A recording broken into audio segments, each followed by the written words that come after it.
Hey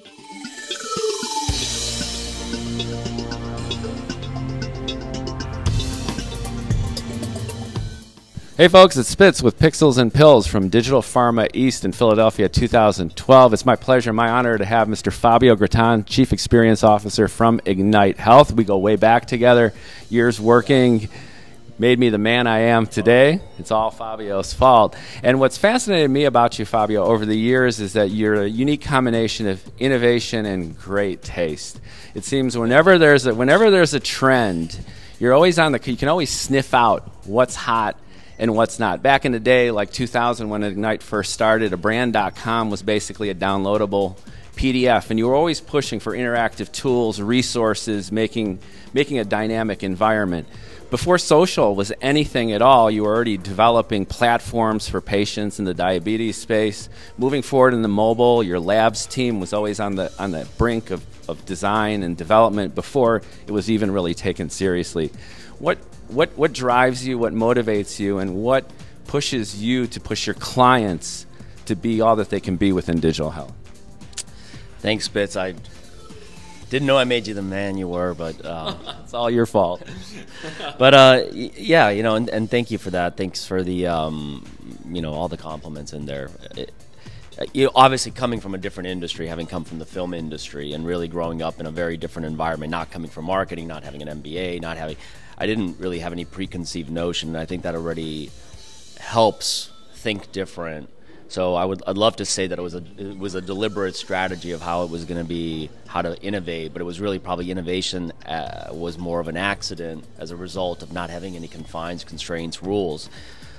Inevitably, when nobody tells you what's wrong or what's right, and you get to keep doing things and they turn out well, then you define your own kind of what is innovation. And you know, up until this day, even 15 years later, despite all the transitions the company's gone through and, you know, acquisitions and whatnot, you know, still relatively have a lot of freedom to fail, to experiment, to try.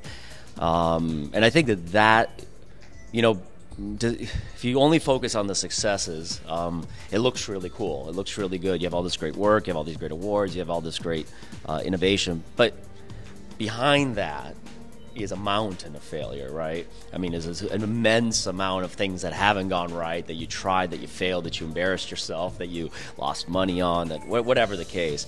So I think that's always the you know, misconception of what we do in this space. That, you know, I think most of the innovators will tell you that that really they spend most of their time just failing. Yeah, Hank Aaron mentioned too that he had the #1 strikeouts. You know, you go up to the plate and you're getting the most hits, but you're also striking out. Right. But given the fact that a lot of things aren't really going to work, how do you inspire clients to really make that move, to believe, to make that move in a space that's risky? Jobs are on the line. You know, patient quality of health is at stake, and it's basically a high-risk kind of game. What kind of best practices can you maybe share with the audience in terms of things that have actually worked for you, at least in terms of getting them to think outside the box? Well, that's great, Spitz, and I think it is a tricky space, because on the outside people look at it and they go, how, you know, what's the magic, right? And I wish it were magic, but it's actually really practical, which is the moment that you want to innovate with a client, you need to share the risk. And what sharing the risk doesn't mean like necessarily a financial risk. It also means that you're gonna probably have to put more effort, more time, more energy to kind of solve some things and really work through some things than you do as a normal agency, where you sit there and you go, all right, my butt's in the chair, I'm gonna, you know, here's my billable hours, and that model does just not work for innovation, for driving the client forward. Client says, hey, I'm really curious about this. You have to be equally curious.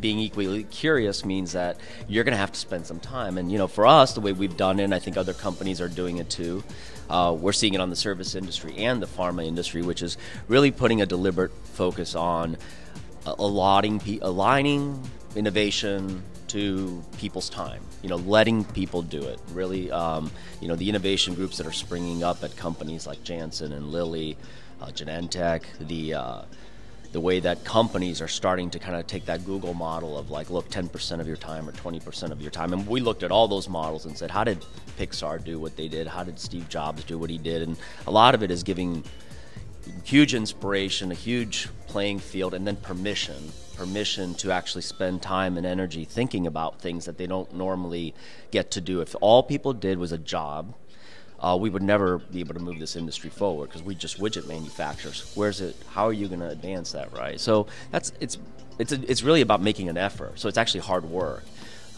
Yeah, you bring up an excellent point, which is the human factor. After all, it's about healthcare, right? It's about our constituents, improving the quality of life for patients, helping doctors find the treatment solutions that ultimately satisfy that end user goal.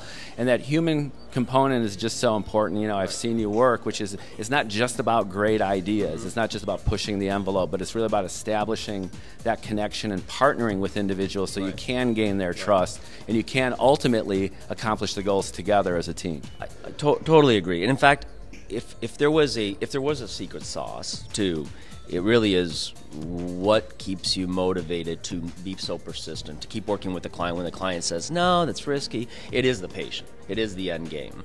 Because if that is your end game, you know, if you took that Post-it out and you wrote patient and you stuck it next to your monitor and looked at it every day, it makes the conversations, it makes the work, it makes the fights, it makes the failures all very easy to digest, because at the end of the day, you know that you're only trying to do this one thing and one thing really well, which is really ultimately to save a life.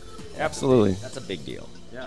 Thanks, folks. It's Fabio Gratton, Chief Experience Officer with Ignite Health at Digital Pharma East 2012. It's been a real pleasure bringing humanity to the human art of digital health. Thanks, Bob. Thanks.